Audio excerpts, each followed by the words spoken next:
Егер сен батпақтың ортасында жалғыз тұрсаң, кенеттен алдыңнан динозаврға ұқсайтын, бойы 1,5 метрге жуық, көзін бір нүктеге қадап, мүлде қимылдамай тұрған құсты көрсең, не істер едің? Ол саған жай ғана қарап тұрады. Бірақ сол көзқарастың өзі адамды қорқытады. Себебі бұл құс кәдімгі құсқа емес, миллиондаған жыл бұрын жоғалып кеткен ежелгі мақұлыққа ұқсайды.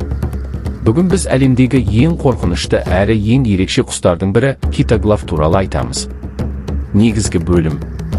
Китоглав Африканың батпақты аймақтарында өмір сүретін сирек құс. Оның аты кездейсоқ қойылмаған. Себебі оның басы китке, ал тұмсығы алып аяқ киімге ұқсайды. Сондықтан ағылшынша оны shoebell, яғни аяқ киім тұмсық деп атайды. Бірақ оның ең қорқынышты жері сыртқы келбеті. Китоглавтың бойы 1 метр 40 сантиметрге дейін жетеді. Бұл кәдімгі адамның иығымен шамалас. Ал қанатын жайғанда ұзындығы 2,5 метрге дейін барады. Яғни ол кейбір есіктің енінен де үлкен. Оның алып тұмсығының ұзындығы 24 сантиметрге дейін жетеді. Бұл кәдімгі асхана пышағынан да ұзын. Ең қызығы, ол ұшып жүргенде де емес, қимылдамай тұрған кезде қорқыныштырақ көрінеді. Китоглав кейде бірнеше сағат бойы бір орында тапжылмай тұра алады. Ол тіпті көзінде сирек жыпылықтатады.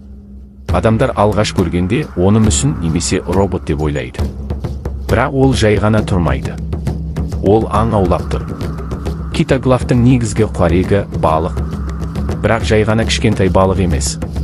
Ол үлкен жайындарды, жыландарды, бақаларды, тіпті кішкентай қолтырауындарды да жей алады.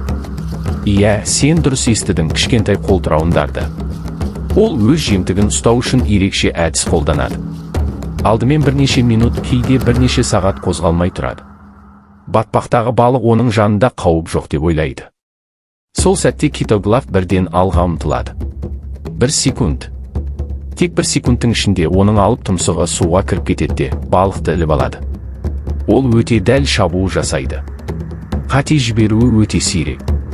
Сол үшін көптеген ғалымдар китоглавты батпақтың үнсіз аңшысы деп атайды. Бірақ бұл құстың тағы бір қорқынышты қасиеті бар.